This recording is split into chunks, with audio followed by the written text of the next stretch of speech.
Okay, g'day guys. Isaac here. So we have our first race meeting for the Hot Hatch Cup this weekend. We've got the family packed and loaded into the motorhome and Griffin car on the back. The Getz has got a cool new sticker design on it, so I'll run you guys through that as well. And it's going to make our way up to Lakeside now. Sweet.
Really good time. And they say there's something about driving something fast that's not meant to go fast, and I would say that a Getz probably wasn't designed initially to be a race car.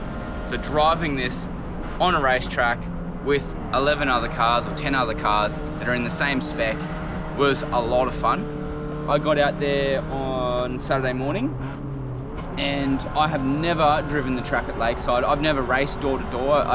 My background was karting, so dirt karts when I was a kid. And then I did autocross, which is also dirt. Went away from racing for a while, and about 3 years ago I bought a little car to race in the sprints, which was a hatchback like this. And then I went back to dirt karts, and I raced dirt karts for about 2.5, 3 years with a mate. But what I was looking for is a sport where the category is quite controlled, something that was quite budget friendly, as budget friendly as motor racing can get, and something that's going to offer some door-to-door sort of stuff. And man, I found it with this Hot Hatch Cup. Went out for my general practice and I was a good 8 seconds off the front runners of the field. And I mean, if anyone that's familiar with racing, 8 seconds is a lot. I had to really start thinking about my driving, and that again is why I've gotten into this category, because I can't save myself with horsepower. There, for the first 6 cars, there was, 0.1 or 0.2 of a second between each car. So really, really cool category. So I was 8 seconds off the pace, well and truly. And I had a guy who actually owns Adrenaline Industries. So Richard Peasley owns that. He also owns Auto Care in Ipswich. So he's got a lot of experience with the XLs, the 86s, he's raced Formula 4, done all sorts of racing, karting, everything.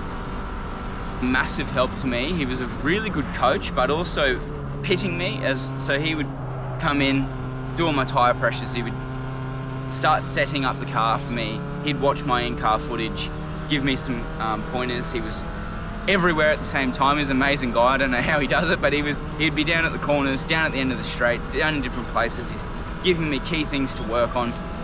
And by the time we got to racing, I'd taken 3 seconds off my time. And then after the first round, I took another 2 seconds off my time. And then I actually was able to have a bit of door-to-door racing with a couple of the other competitors. And to be at the back of the pack like that, I didn't expect to even see the pack. So I was really impressed with how I was going. And the coaching really played its part.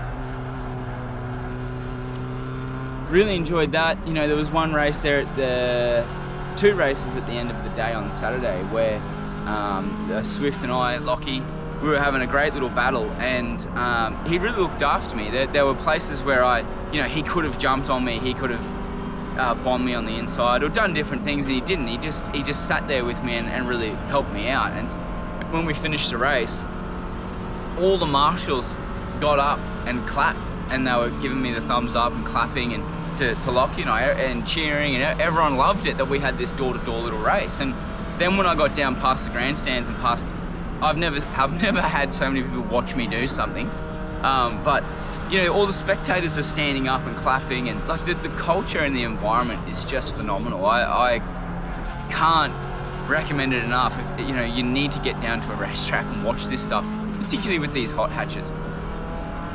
Went out for the first round, and because I was really thinking about the process, I was another, you know, second to 2 seconds slower, so that everybody left me for dead, and that's fine. Made some adjustments in the next round. I actually cracked into the minute 9, and these guys, the fast guys, are doing mid 107. We went into race 3 and they did a reverse grid, so that means that I've been finishing 3rd last all day.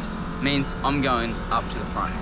So I go to the front for the 3rd race, and I hold 1st place for about 3 laps. And I've got like a good healthy gap on 2nd place, and I don't know how I'm doing it. I'm having an absolute ball. I don't know how I'm staying up there, but obviously, you know, there's a couple of slower cars in that reverse grid, so the quicker guys aren't able to come through. They haven't caught me yet. Once we got to about 3rd last lap, I think, because we do 8 laps, so it was about lap 5, lap 6, they start, the lead pack starts catching me. So I was able to stay in the mix there, and I think I finished out of the 11 cars, I finished in 6th or 7th, which is good for me because I had held off 2 or 3 cars that I wasn't able to even get close to, so I was able to stay in the mix a bit. I pulled a consistent 109 in the low 109s for a good 5 or 6 laps. That being chased and having the pack behind me and knowing them they were there, I actually stopped thinking about what driving inputs I had to do, and I just drove, and I started to connect in with what I had to do and picking my lines and stuff more naturally rather than having to think about it. We went out for the final race, and I started in position 7, I think, or 6. I was able to move up early in the race, but then got caught, and one of the guys was able to, a couple of guys got past me, but I was able to, again, hold off those cars that I'd been able to hold off in the previous race, which showed that I was doing about a 109, and again, I was able to do that fairly consistently. So that I didn't expect to be where I was until maybe the end of the year. I didn't expect to be seeing the back of cars. Definitely didn't expect to be mixing it door to door with guys. It's a credit to the field. They looked after me. Big thanks to Richard, who did a lot of the suspension sort of work for me. He did all the graphics on this car, and then, you know, to ring me on his day off on a Sunday morning and say, "Man, I want you to try these things." So I'm beside myself. I can't believe it. I didn't expect this to happen. So that was really cool. And a couple of the spectators come and speak to me. The marshals came and spoke to me, and they were like, "Mate, you've improved so much from Saturday morning to Sunday afternoon. It's great to see." So the other thing that was really cool is I was able to take the family with me. So we don't live near Lakeside. It's about a 2-hour drive for us, and we recently purchased a motorhome. My wife and I have been working for the last 2 weeks straight to get this fixed up. We did a turbo swap on Thursday, and we were packed, ready to go on Friday, so we really left it till the last minute. Did all sorts of cool stuff to the motorhome. Probably won't go into it because it's probably not that exciting for you guys, but super chuffed with how everything went. It was really cool sleeping at the racetrack. The kids had a ball, and it was such a good atmosphere. You know, so many of the people could appreciate that there was a young family in grassroots racing having a go with a little budget race car, Yeah, I just had such a good time. I highly recommend you get out there.